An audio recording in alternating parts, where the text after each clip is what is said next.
And now, from beyond our dimension, this is the Jeff Mara Podcast.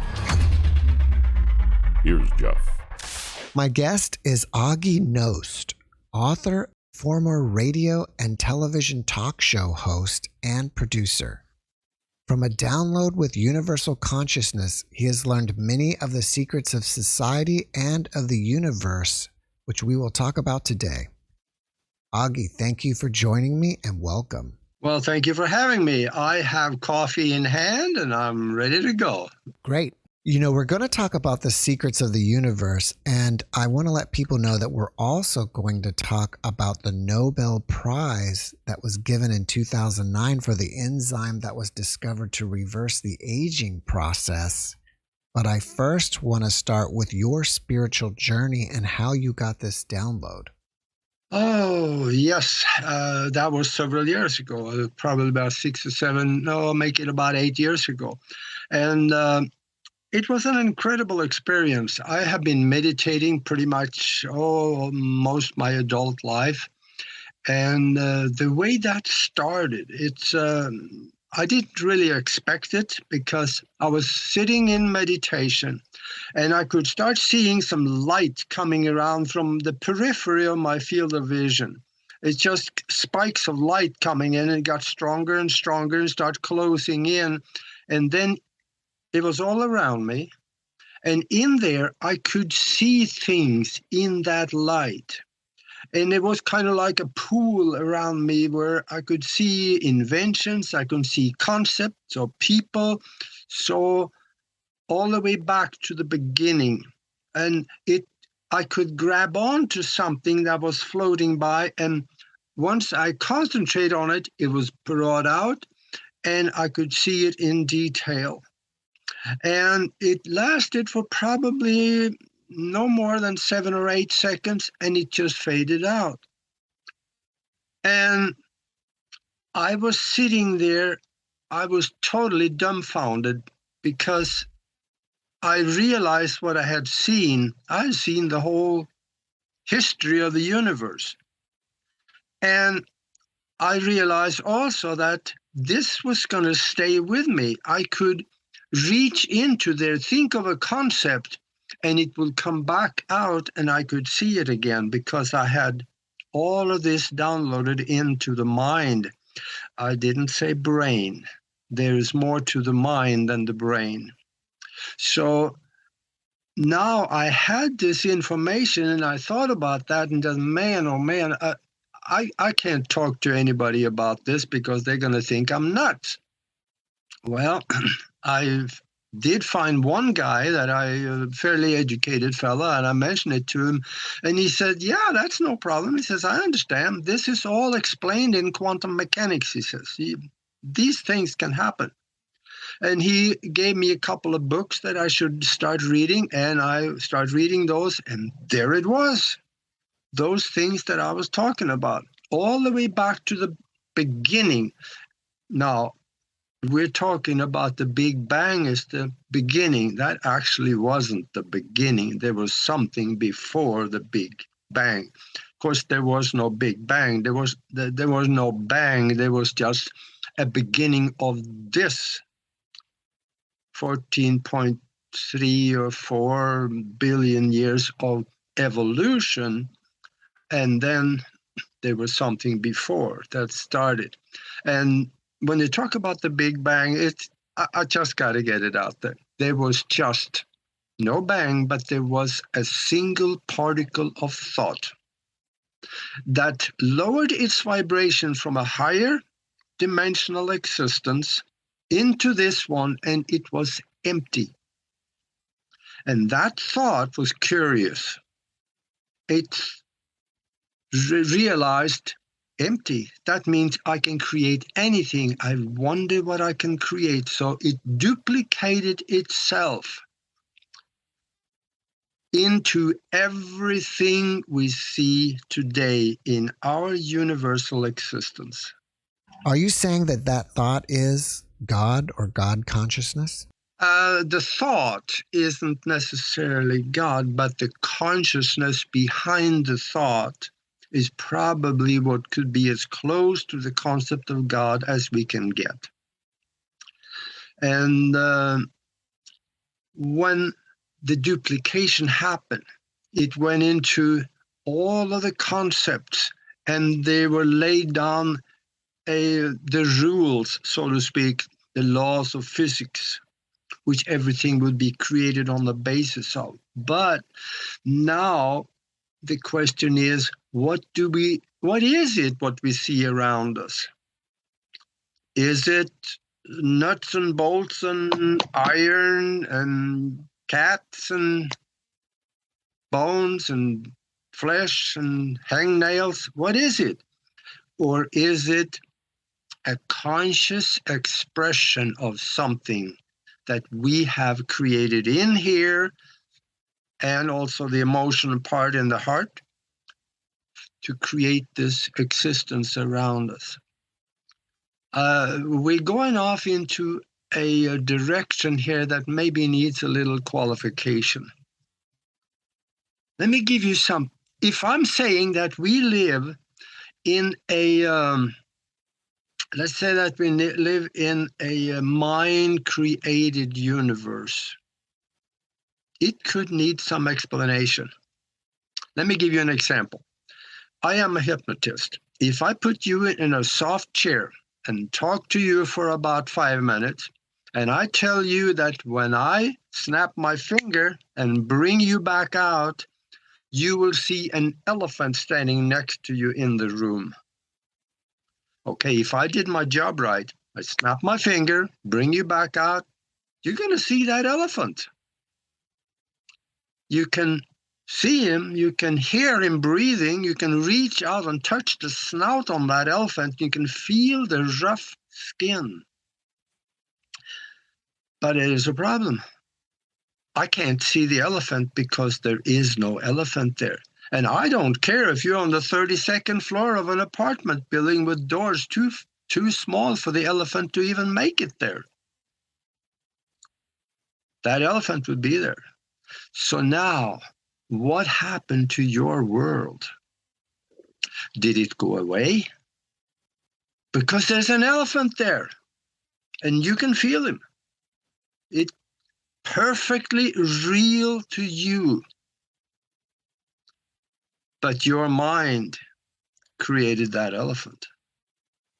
What's the difference between that elephant and the computer you're sitting here right now looking at? They're both physically real to you. So I think that explains a little bit about the mind-created universe. Since the consciousness of God created everything through the Big Bang, and we're here now, are we pieces of God or expressions of God, or is sparks of God within us, like sparks of life? Well, yeah, we are part of it all. We are a spark of life that has been given a temporary sensation of separation from the all. So we can go out and create on our own, in our own sphere of influence. And when later on, when we drop the body and go back to the all again, we take all the experiences with us going back. And this, of course, the concept of death is one that usually just happened to other people, right? It just never happened to us. But it seems to come around. But on the other hand, I found some really old people. I mean, one guy, he died from an accident at 256, and I'll explain a little bit later on how that can happen. But the thing is that the universe, the consciousness of the universe works through us to create in a physical existence so it can have the experiences of physical existence, because a conceptual intelligence has no physical a physicality of its own, so it cannot have physical experiences. We are the hand and the feet of the universal mind to learn. And we take those experiences with us when we go back to the mind, so it actually, the universal mind grows in experience and capacity. And I know some people will call the universal mind God. And in a way, there's more to it than that, but I'm good with that. It's okay. Sometimes we use words differently, and you're using our mind versus our body and the universal mind. Where does consciousness fit in relation to those? Consciousness creates it all. And when you say, well, we have a soul, it's not that way. It's the other way around. It's the soul that has a body, because the soul or the intelligence or the consciousness creates this physical body so it can have experiences. Because we're still within that self-aware, holographically generated, mind-created universe. And quantum mechanics is coming around now to actually start talking about some of these things. I think there was a Russian scientist that came out, a theoretical physicist that came out and said, yeah, he thinks the Big Bang never happened. There was consciousness that entered this vibration and started creating. And he is right. What happened before the Big Bang? In this vibration, there was nothing. But on other vibrations, on other levels of existence, there still is, and also still was back then, teeming with life, just like it is here now. Our universe is full of life. People like you and me, people like look different, animals that look different, and conscious being. The illusion of existence is not just here in the physical existence, it also rises up into the astral worlds above us in vibration. And up, I don't know how far up it goes, I don't remember much about that, but the spiritual entities that has been around for a very long time, they come from a higher vibration, sometimes down here to us. And, you hear people saying that I have a guardian angel. Okay, that's fine. There is a spiritual entity that more or less, I would call it, assigned to you to help you and kind of nudge you in different direction. If you're trying to, by yourself, go off the rail, then they are just kind of nudge you back, says, maybe not, it's your choice, but don't do it. You'll be better off not doing that. And they put thoughts in your head. And that is when you have that little voice in the back of your head saying, are you sure you want to do that? Is it safe? That could be that little voice in the back of your mind. And I remember back, whenever I did not listen to that voice, things went bad sometimes. What about reincarnation? Is that real? Oh, yeah. Absolutely. And there is much evidence to that.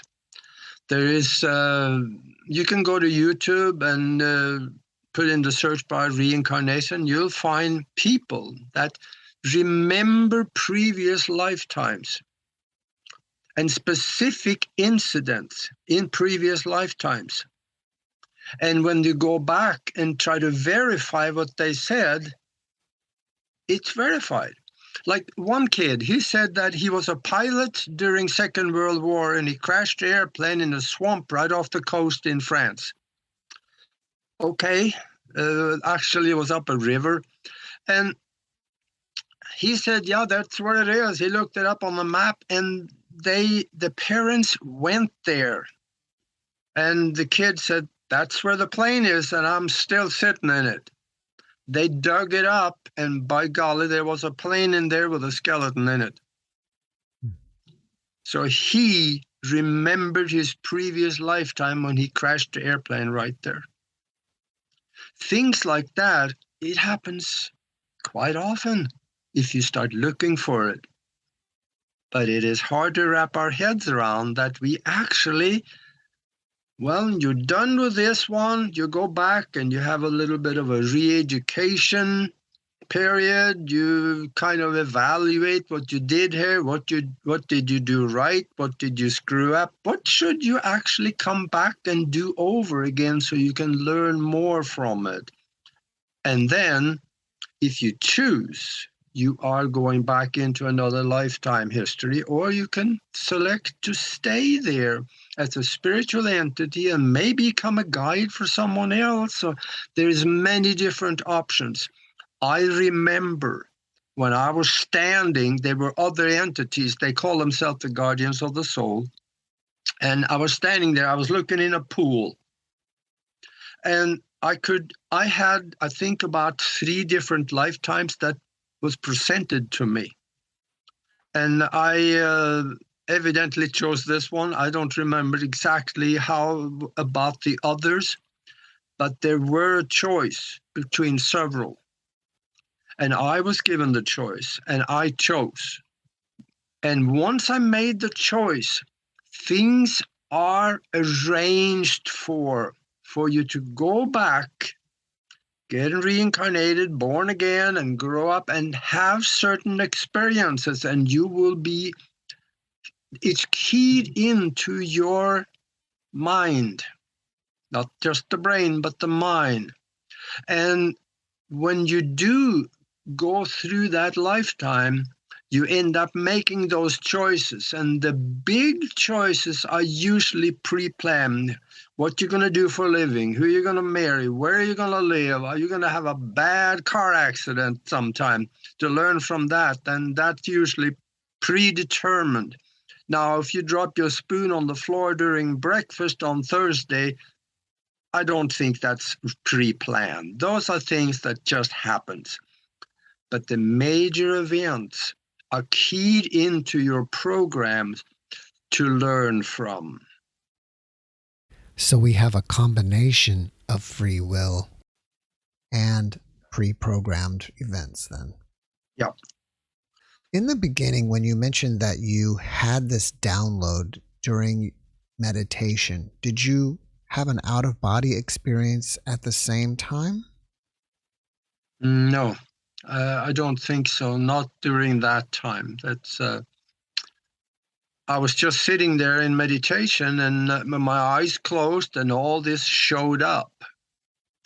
It was behind closed eyelids.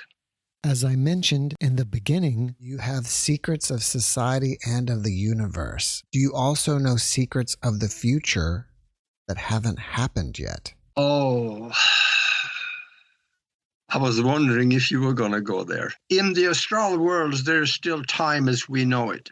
But above there, it fades into each other as one, past, present, and future at the same time. Now, that doesn't mean that if you are in that reality, you can also see things in linear time, because you grab onto a subject that you want to explore, and it comes back out and then stretches out so you can see the beginning and the middle and maybe the future. So time is a very elusive thing. In fact, I saw what time is, and I can explain that if you like. But there are some things in the future. And, what's going on around the world right now is this big UN depopulation program. And the thing about it is that I did not see a big die-off.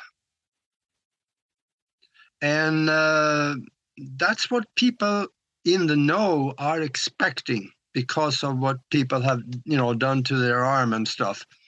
I'm trying to be diplomatic here.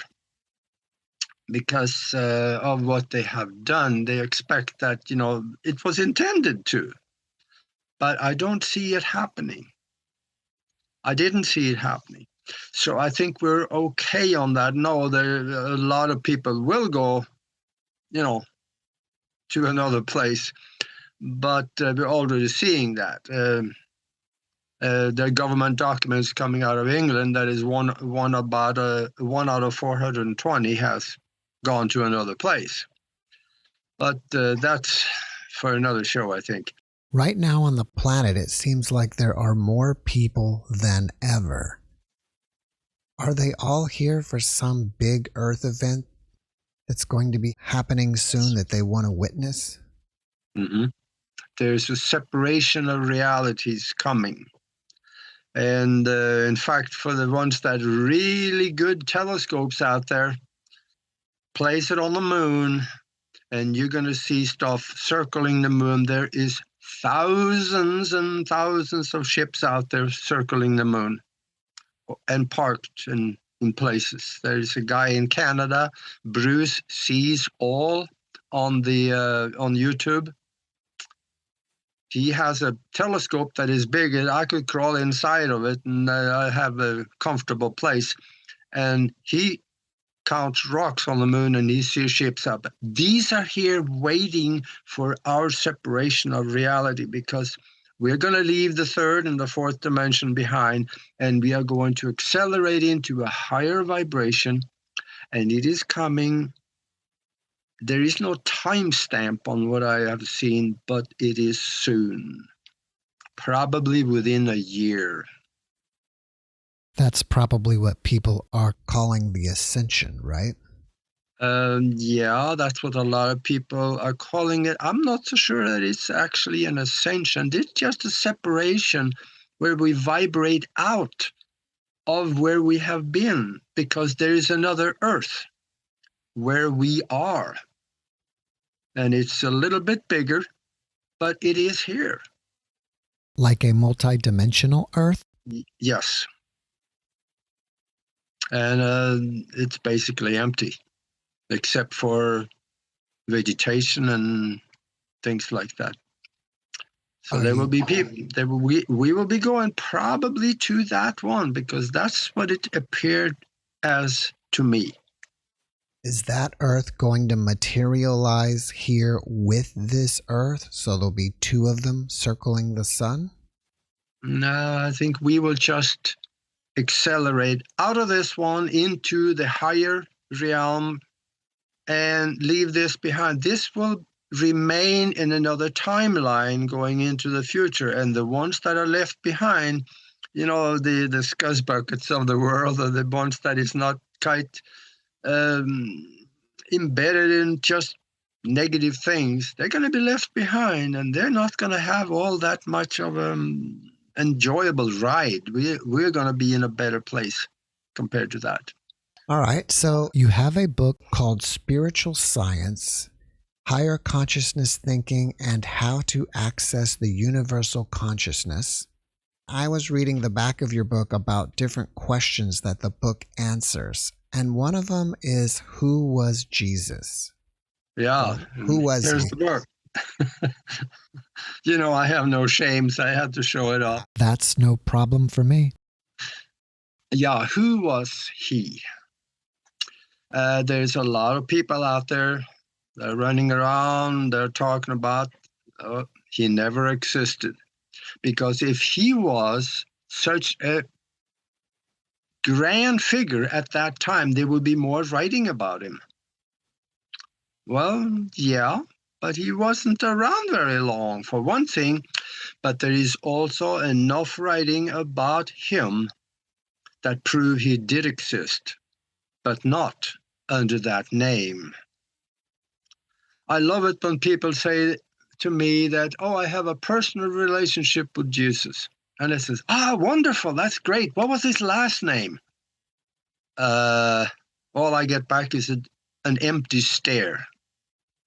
Nobody knows. But he did have a last name. In fact, the old papers show that he was operating under 3 different names. His real name was Joshua Beth Halachme. Halachme was Joseph's last name. And that's where he was officially, that was his official name. But also there was another one that he was called Joshua the Nazorian. Nazorian was a religious fanatical group, an offshoot off of the Essenes. They were the militant group of the Essenes.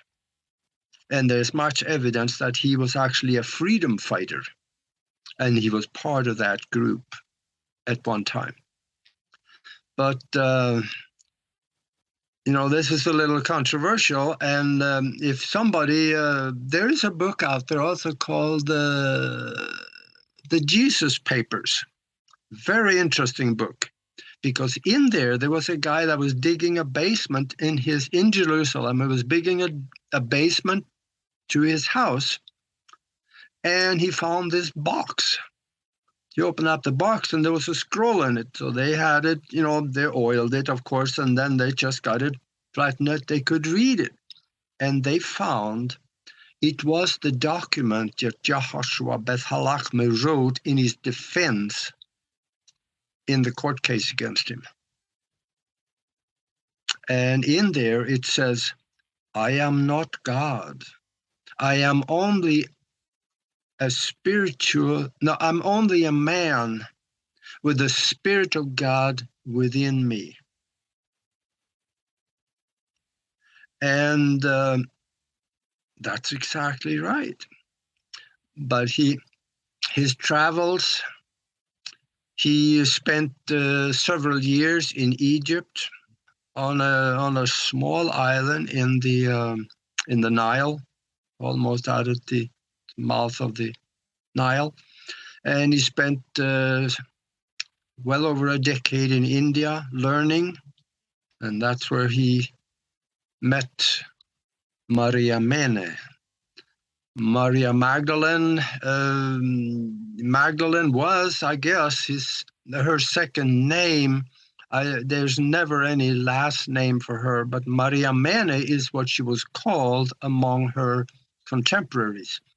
And she is the one that Joshua Beth Halachme learned from when he went to India. And he learned equality of people. Women were as important as men. And when he came back to Judea and started teaching equality of men and women, that didn't go over too well with the Jewish, back then. They didn't like that at all, because the men had to be, the supreme. So they didn't like him very much. And he made some enemies.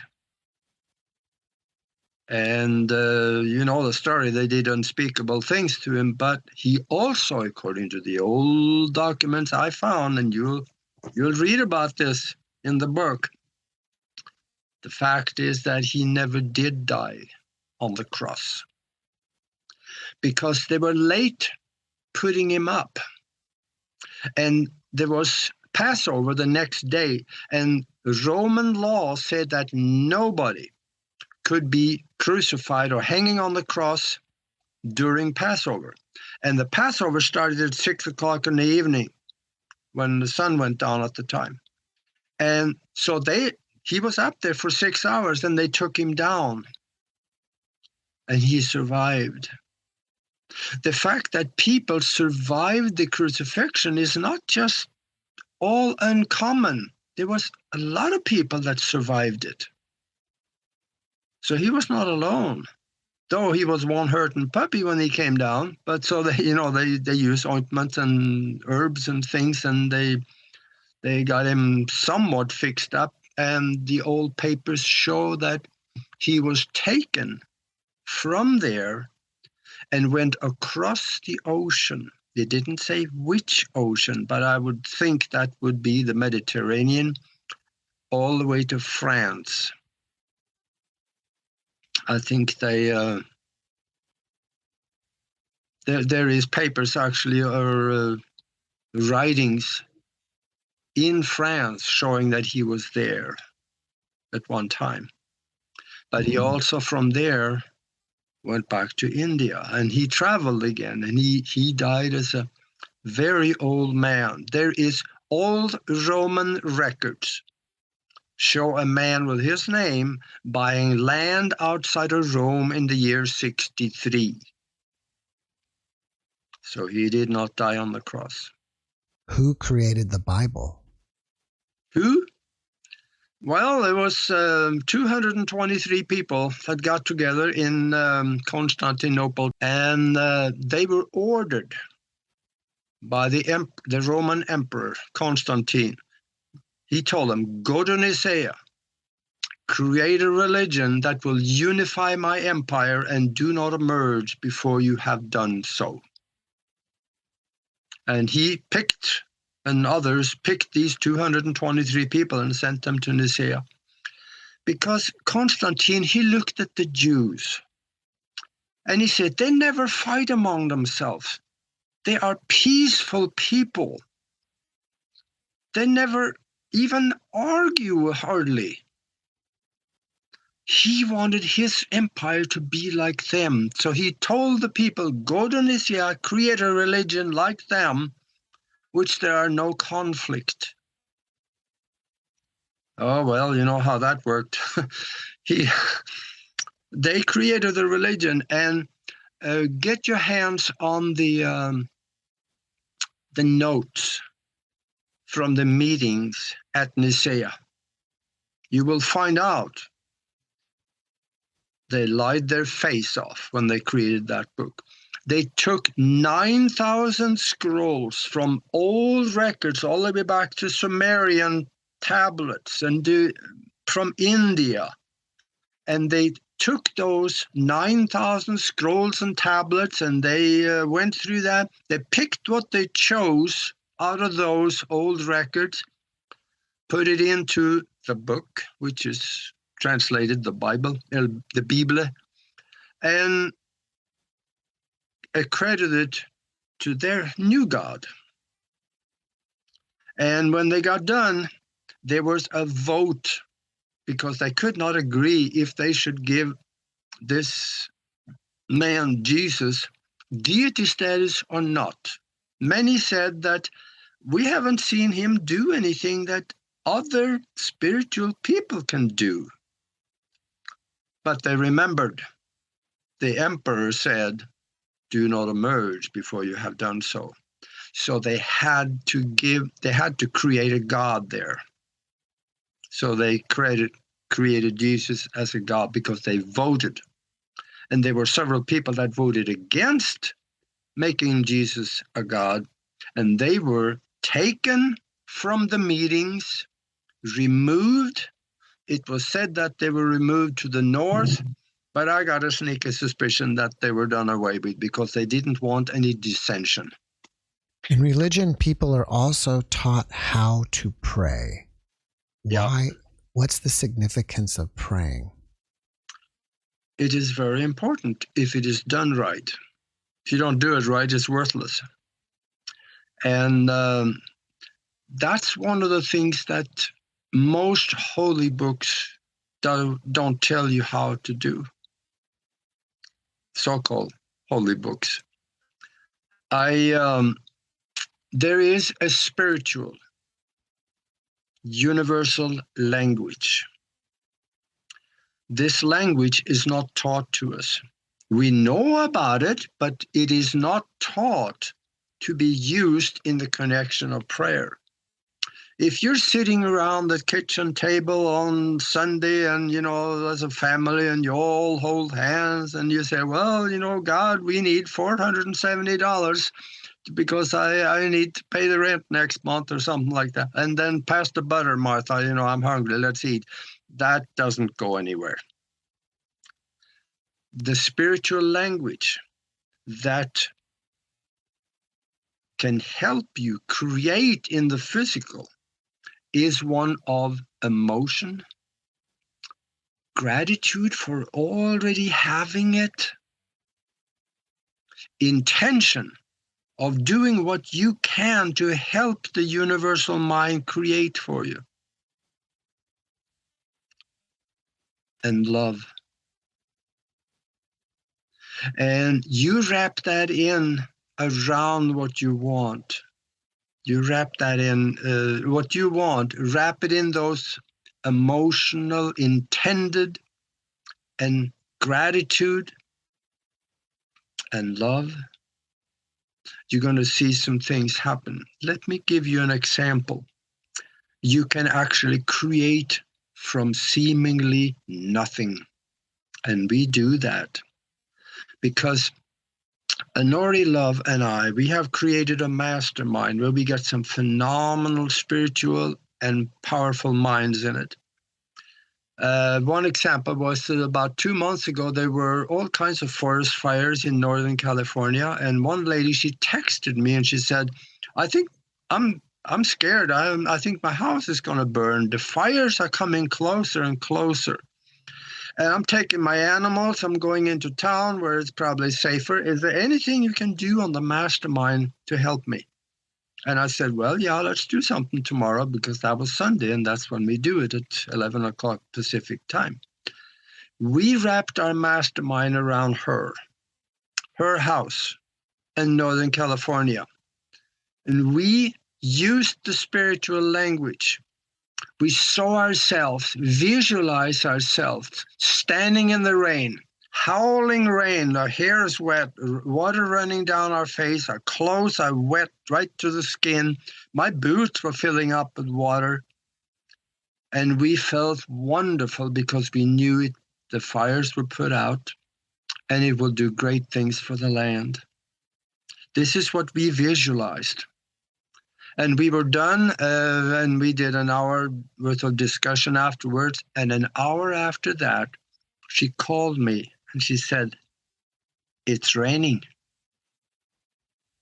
Now, the thing is that it wasn't clear skies before. There were a few clouds, but there were blue sky in between those clouds. There were no moisture up there that could create the rain. But in a matter of an hour and a half or so, it thickened up, darkened, and turned into howling rain, and all the fires were put out. That is what happens when you use the spiritual language. You speak with the universal mind, and you tell it what you want in its language. Think of it. If you go to Bulgaria and you start speaking Spanish, what's going to happen? Will they understand you? Probably not. Same thing here. We have our language. The universe have its language, its emotion, vivid, colorful images, gratitude for already having it, and love. When we use that in our prayers, things change. Are you saying that this language is the universal success principle or only part of it? Yes, absolutely. And this works for absolutely anything. Now, there are some universal laws that will guide it in the direction that the universe needs to have it happen. And whenever you pray for something, make sure you pray for something that is good for more than 3 people. If you pray for just yourself, that's selfishness. And it could be all right if you got a bad disease or something, it could work, because then the benefit of what you get will benefit other later. But try to make it good for more than 3 people. As a family, you can do it, because if you have more than 3 people, obviously it's good for all of you. Every family should have a family meeting at least once a week when they decide on what are we going to work on this week? What can we create that is more and better than what we did last week? They need to have a plan. The problem is that most people, they spend more time planning their vacation than they're planning their life. That's kind of stupid, isn't it? On the back of your book, you talk about the success principle that you can only learn by talking to billionaires. Does this success principle have anything to do with what we were speaking of? Or is it something completely different? Yeah, it can be used for that. But when you speak with billionaires, there's another concept in the middle of it, and that is money. And the universe doesn't understand money very well because that's a man-made creation.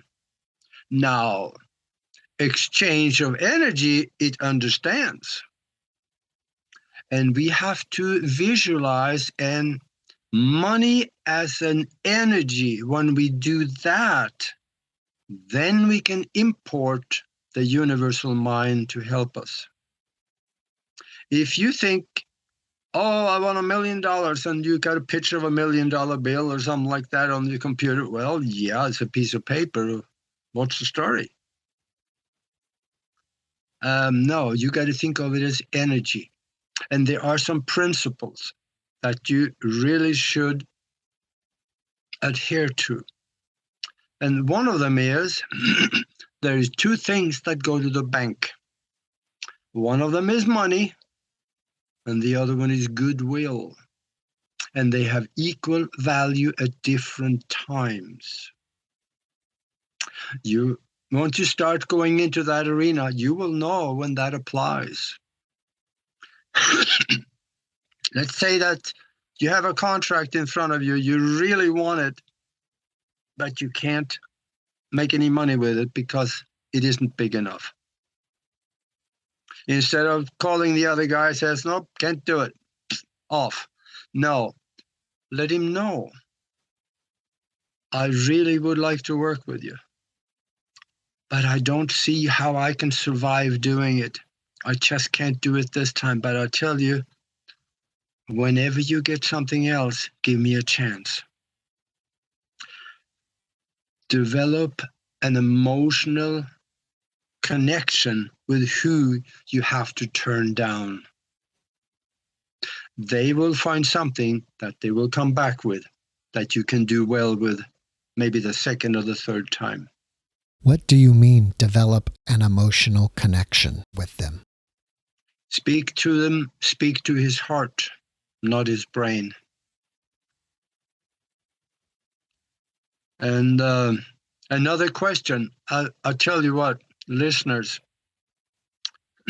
take this question I'm going to ask you and work on it. And the question is, what would you start tomorrow morning if you knew you could not fail?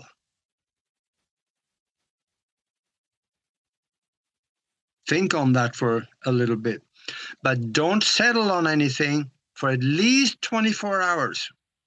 Think of many different things that you want, but grow in it. Make it bigger and bigger, because I guarantee you, you don't know how to think big enough. I guarantee it. Do you think we can have whatever we want? The answer is yes, but it needs a little qualification again. What if you want a Boeing 747 for your private airplane? How likely do you think that is in the next week or two? What if that's what you wanted? How likely do you think that would be? I just happen to know what they cost. There we go. Our mind decides for us that, oh, that's unlikely. No, that's not going to happen. So I guarantee you it won't happen. What if your mind was so strong that is absolutely what you want? Start thinking in possibilities. Let's say you went and bought a lottery ticket, and that week the pot was $1.3 billion. You could go out and spend $120 million on an airplane, couldn't you? Mm-hmm. All you have to do is to start thinking in possibilities and think Things will happen if you believe it strong enough. Are you with me on that one? I am. Still want that airplane? Sure. Okay. I'll ride with you. Maybe I'll ride in the front office. I'm a pilot, you know. That's right. What is the biggest spiritual secret that you have learned? The biggest of them all. The biggest secret. I think the biggest secret is that we don't know what, not who, but what we are. We are a spiritual being having created a physical existence for ourselves to learn and grow in spiritual capacity. All the others are details, but that's the one goal. You're saying that our body is a manifestation from our consciousness. Yep. Quantum mechanics is with me on that one. I talk to a lot of people who have had near-death experiences, and a lot of them come back saying that what's the most important thing we should know or practice is love. Where does love fit in with all of this? Yeah. I would say most near-death experiences are positive. Though there are some that say, I found myself out there and I could not see anything, and suddenly I'm back on the operating table again, and I'm hurting like hell, but I'm alive. A very small percentage find themselves in a place which is not that good. But that usually is because of what they believe. But then again, I just happened to know a guy that was he was a sniper for the U.S. Army in Vietnam, and I think he had something like 21 verified kills of people that he shot in cold blood and killed them. And he came back and he found religion, and he was totally convinced that, yep, I'm going downstairs to the other place down there next to the furnace. But then he had an NDE, near-death experience. And he was taken to a wonderful place, huge crystalline buildings, people in white robes, and it was filled with love, and he had access to anything he could think of. It showed up for him. He said it was wonderful. And then they worked on him and they brought him back because he was told, it's not your time, you got to go back, you got to tell people about this. So he came back and he said, I was wrong. Man, oh man. I killed 21 people, but I still went to what he called heaven. So I think it is somewhat in relation to what we believe, but there is no rule on this one. I think that all depends on the destiny of the soul. His destiny very likely was that he was going to have that near-death experience, go back, find out what it really is like in the higher vibrations, and come back and talk about it. But I think if good people that have a visualized image of what it would be afterwards, they're going to be in a good place. I'm going to go back to this. What about love? Love? And what's the importance of it? I have to recite Albert Einstein. He said that I have studied the universe more than most people, and I have found that the whole universe is created out of the vibration of love. So, with other words, everything in this universe has the vibration of love in it. And I didn't understand that a lot, but it's starting to make sense because it has It's just like there's a theoretical physicist named James Gates. And he said that when we go deep in the equations explaining the fabric of space, we find computer language, ones and zeros.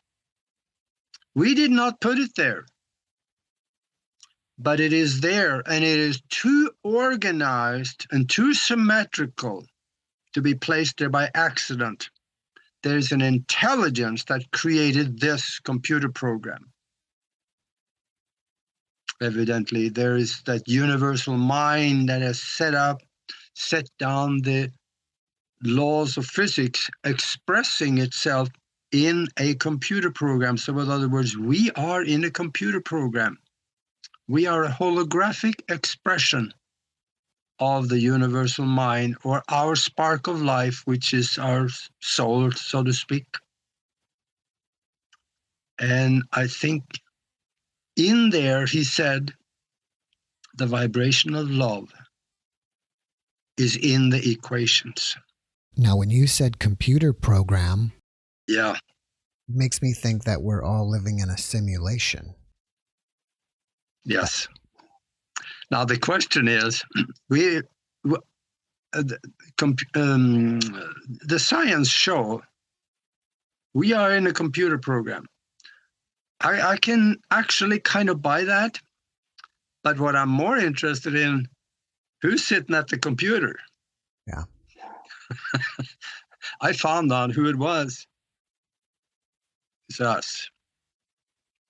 We create our reality here on the basis of our free will, as well as programs of certain things that we will be doing while we are here. Are you saying that our higher self is possibly sitting at the program or the computer? I think the higher self is what creates our expression in the physical expressions of this program. The higher self is not physical or not even mental. It is a higher vibratory spiritual entity that I would think would be somewhere at least above the 7th or 8th level of existence compared to what we are here in the 4th. You know, we're told that we live in a 3-dimensional world. Mm-hmm. No, we're not. 3 dimensions, that's length, width, and height. Now you have a box. Nothing happens in that box unless you add the 4th dimension to it, which is time. Because now you can put something in that box and you can move it around using time. So the next one is the 5th dimension, and that's where we're going. What are you adding to that? Adding to the 5th? Yeah, because, you know, the 3rd dimensions, as you explained, and then you added the 4th dimension, which is time. What are we adding to that to get to have the 5th dimension? It is an increase in vibration out of where we are to a higher level of existence with more access. And in some ways, I'm not so sure we will even know when we get there, because it will look maybe the same possibly, except that maybe things work easier. You can think of something and it shows up. So it becomes easier, and we are not going to be thinking of war and screwing our neighbor over, you know, something like that. It's not going to be even a consideration. There will be peace. Is it possible that the 5th dimension is, as you said, increasing vibration or increasing energy, and now you're outside of the box? So you can be, and possibly you can be outside of the box controlling the inside of the box. Oh, I think you're right. Absolutely. You're not in the box anymore. And you can still probably interact with what's in the box to a certain degree, but not too far down the vibrations, because that'll, the way I saw it, there's many timelines going into the future from where you are. This timeline where we are right now, with all the misery in Eastern Europe and places, that's going to go off in its own timeline. And those of us that is, like you said, ascending into a higher vibration, we're not going to know anything about that anymore. That'll be just gone. But I think we can interact with some of the things that we would want to, if we wanted to interact into a lower vibration. It's just like spiritual beings, they can see into our world. We just can't see them because our eyes limit us. We can only see within a certain level of the vision of the light spectrum. So I think that's different on that side. We're able to see a bigger portion of what's going on. If you take a fourth generation, hey, this is for you UFO buffs out there.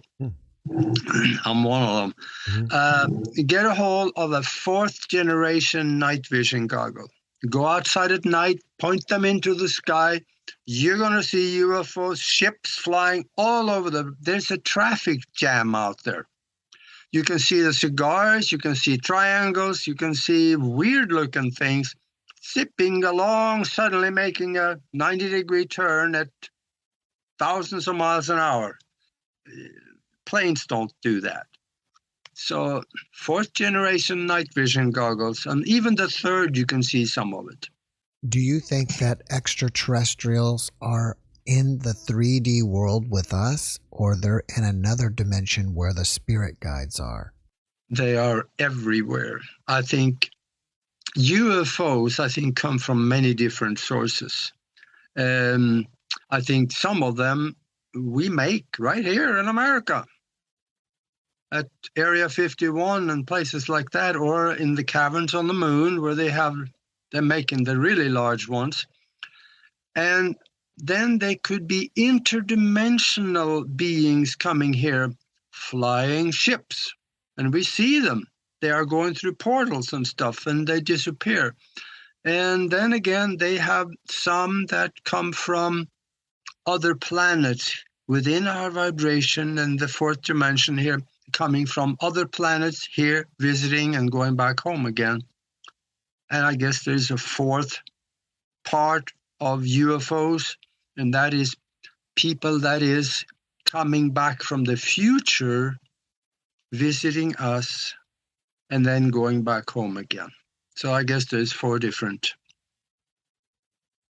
ways that... Did you learn from your download how humans were created? Did we evolve, or are we a product of accelerated evolution or genetic manipulation? There has been many civilizations on Earth that have had higher technological capability than we have, and they have destroyed themselves from either themselves doing it or catastrophic events that wipe them out pretty much. So there is always a few that survive, and they, of course, they don't have access to anything, so they forget, and then society have to start over again. And when it comes to us, we were created by the Anunnaki about 270,000 years ago, about so. And they took a being, an hominid that was there at the time. They modified it genetically. They took the second gene and took that out and stuck two ends on it, which you call the telomeres, and put it back in. So they created a limitation to aging. Oh, that's another one we got to talk about. Right. But they created man. The first one was not Adam, it was Lulu. It's right in the writings of the Sumerian tablets. And they created and he was kind of squirrely, so they improved on that, and they came up with the Adama, and they made a whole bunch of them, and they were not happy because, first of all, they had no companions or anything. So later on, they created what they call Shava, which was she of life, is what came to be translated from into what we call Eve today. Eve and Shava was pronounced pretty much the same way back then. And from there on, we have come to what we have today. That's how man was created, anyway.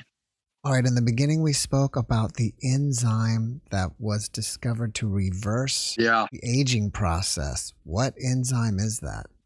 Well, yeah, this is some of the listeners has been waiting for this one. Let me give a little background information. In 2009, 3 doctors was given the Nobel Prize for discovering an enzyme that reverses the aging process. And nobody told you. That should have been the most extravagant medical discovery this millennia. But nobody knows about it. Well, the thing is that, don't take my word for it. Go to the Nobel Committee's website, go to 2009, scroll down to medical submissions, and read the papers. You're going to love it, because it's quite voluminous, but if you have a little bit of a technical mind, it'll make sense to you. And then somewhere in those papers, I read, I think it was just a small section. One of the doctors made the comment, if we had enough of this enzyme in our bodies, there will be no reason for anyone to ever die from old age. Now, that is powerful. So then it brings the question, what is that enzyme? The enzyme that they came up with was telomerase. And telomerase, I guess, however you pronounce it. But the thing is that science has found what causes aging and death. They even figured that out back in the 1990s when they did the Genome Project. They found about 3 reasons. I'm going to narrow it down to 1. There are many other contributors. If you drink 18 cups of coffee and you drink Coca-Cola and go to McDonald's every day and have 3 meals over there, yeah, you could last at least a month, I'm sure. But do the right thing to keep your body healthy, because your body is a self-correcting machine if you give it what it needs to replicate itself. But we don't, because we go to the grocery store and buy poisons and we call it food. Well, I'm going to get some flack on that one, but that's okay. Science found that what causes aging is that the end of the chromosome, which is called the telomeres, they're getting shorter and shorter and shorter and shorter for every time the cell replicates itself. When the telomeres at the end of the chromosome get so short, there's nothing there anymore. Then the end of the chromosome starts fraying, and the cell is no longer able to replicate itself. And you get stuck with old cells in the body. You get more and more of them, and you get older, you get more wrinkled, and you're going to eventually die. If you have enough of this telomerase in the body, it affects the telomeres, so they will not shorten. With other words, they hold the end of the chromosome together, so the cells are able to replicate themselves, and the aging stops. If we started taking the telomerase today, does the aging stop where we're at, or do we actually reverse age and get a little bit younger? Well, that's a good question. When I am on this program, I'm 76. And in fact, in this book here, I explain on what I do. And if you read that, you will know what I do, and it works for me. But the thing is that we need this enzyme. I got sidetracked. What was your question? I was saying that if you take this enzyme, not only will you reverse your age, but will you get younger? Well, first of all, I expected that it's going to start. When I started on this, probably around, 5 years ago, 4. Yeah, it might be around 4. I expected it to be really fast. It's going to wipe out aging altogether. But I'm finding that it doesn't do that. It kind of reverses it at the same speed as you were aging before. That's kind of what it looks to me like. But it does stop it. But to reverse it is slower than what I thought it would be.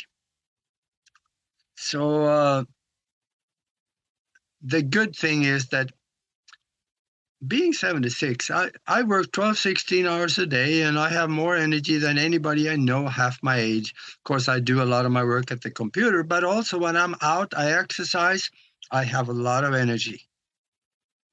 And I'm not on any pharmaceuticals. I don't believe in it. So, people 20 years younger than me, they're usually on about 10 pharmaceuticals by now.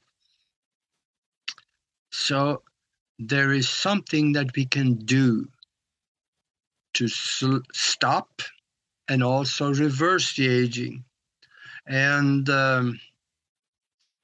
this is something that when you start reversing the aging process, all age-related diseases will go away. Now, that's important for people with all kinds of dementia and you name it. Things go away.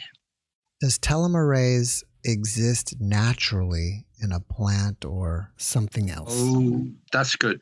There's 2 different sources for it that I have found. I'm doing it the cheap way. I'm taking some Chinese herbs, which helps the body to create its own telomerase. Because younger, you create a lot of it, and then when you start aging, then you create less and less and less and less until there's nothing left. But the pharmaceutical companies, they found out about this, and they started experimenting. They came up with a pharmaceutical that is called TA-65. TA-65. You can research it. And it's supposed to stop the aging process. I have researched that, and I see some people say it worked wonderful for me, and the other people, most people, they're saying, yeah, I didn't do nothing. But I am doing it the cheap way, and that is to take certain Chinese herbs. Astragalus is one of them, and that is the most important herb. That is what the people used in the experiments with telomerase that got the Nobel Prize. There's also medical research that show that astragalus in the large doses will slow down, stop, or reverse the aging process. There's a lot of medical research on that. There's a book up there on the shelf. Let me see what it's called. How to reprogram your DNA for optimum health. That's what it is. That's the title of the book. And they don't go into a lot about how to do it, but they explain the medical research. And it says that when astragalus is taken in the large doses, it is equal to or better than TA-65. And there is a lot of people I found out there that is very old. In the mid-1950s, there was a guy that came, a university professor came over from China to New York on an exchange program. He was teaching at the university, and one evening he went out with some colleagues, and they had dinner, and he got food poisoning and died. So, of course, he ended up at the morgue, and they started looking through his papers, and they said, well, a minute, there's something wrong here. So they called the ambassador and said, something wrong with this paper because it shows that he's 154 years old. That can't be, can it? And the ambassador said, yeah, he is. And they asked the ambassador, how can that be? And the ambassador told them, this is in the paper, for the first, he knew he could not ever die. And for the second, he only ate Chinese herbs and berries for food. Now that's one, but I found another one. He was a martial art instructor for the Chinese army for as long as anybody had known. And he died from an accident at 256. The government verified his age on 3 different occasions. He died in the late 1930s, and at the time, the New York Times had a reporter in Japan, and they found out about this, so they told him, go to China and investigate this. So he went there, and he talked to the people in the village. They showed him the papers where the government verified his age, in fact, congratulating him on his 150th birthday, or 200 also. And they verified that, yeah, this guy, he died at the age of 256. So we found out he was martial art instructor for one thing, so he probably, knew how to take care of the body, but he was also a herbal instructor, and I found out what he ate, and I write about it in the book. And astragalus, jiaogulan was 2 herbs that was on the list. Jiaogulan herb is called the immortality herb in China. So we're finding out that the human body has tremendous capability of old age. I also found farmers in Mideast countries. One farmer, he died at 170-something, and there's a woman, 168, I think. 2-3 years ago, she died. And there was a big thing in all the newspapers in the Middle East. But, of course, there was nothing in the American newspapers about it because they don't want you to know about these things, knowing there is a UN depopulation program. So anyway, that's pretty much the story on it. And you can go back and run this show, listen to it again, and you can find out what I do. I'm reading the book, broadcast. Also, I have a video on it on broadcastteamalpha.com. If you scroll down into the videos, there is one there about reversing the aging process. You can watch that also. That's a radio show that Nori Love and myself are doing every week. And if you get the real detail is here: spiritual science, higher conscious thinking, and how to access the universal consciousness. You'll find it on Amazon and bookstores and stuff. After watching this podcast, people may want to reach out to you and ask you questions. Are you open to that? Oh, absolutely. I am totally open to people, because one of the things that I do, I tell people, if you read this book 3 times, call me, because we need to talk. Because if you read it 3 times, you will be able, or should I say, qualify to go to stage 2, because I teach people how to use their mind in ways that you normally would think would be impossible. Are you working on anything else that you want us to know about?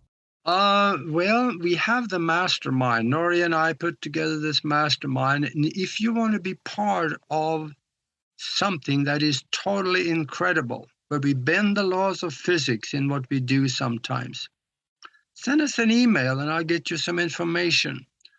Send the email to themastermindconnection@gmail.com. themastermindconnection@gmail.com, and I'll get you some information and a link to you can come and observe and participate and whatever you like to check out. And also the website that we have is broadcastteamalpha.com, and we have a lot of podcasts, and I have a few of my old TV shows in there. It talks about time travel, and you can hear about that too. I'm probably the only one that I know of that actually have photographic evidence of time travel. That's a good reason to have you back. Yeah, there we go. What's your YouTube channel called? Broadcast Team Alpha.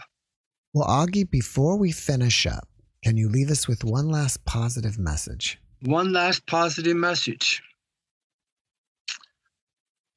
Learn who you are. You are a spiritual being having a physical experience. And remember, there are no limitations to what that physical experience can do because of its source. So think of it. Whatever is in your mind is what you're going to have in your life. Make sure there's good things in your mind. Do not accept or settle on negative things. Get rid of them.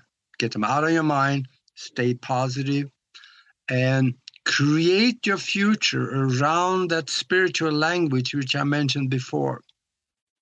Place that into the future at a time-coded event. And then go back and forth and visit that event every day, and you get drawn up that timeline to the point when linear time catches up with that spot in the future, you just walk into it and it is yours. Augie, thank you for that message, and thank you for being my guest. You're so welcome. This was fun. Like I always say, I never met a microphone that I didn't like, so so this was fun. All right. Like I said earlier, maybe we'll get you back and we'll talk about time travel and more. Yeah, you just call and I'll be there. Great. If you listeners like to have me back, let him know to him. I'd like to come back. All right. Well, have a great rest of your day in Tucson. Okay.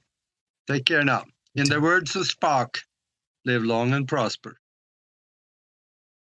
Thanks for watching the Jeff Mara podcast. I really appreciate you. Another way to show support is through YouTube memberships. And if you do, there are loyalty badges and other perks depending on your level of membership. All you need to do is click the join button underneath the video to find out more. Thank you for your support.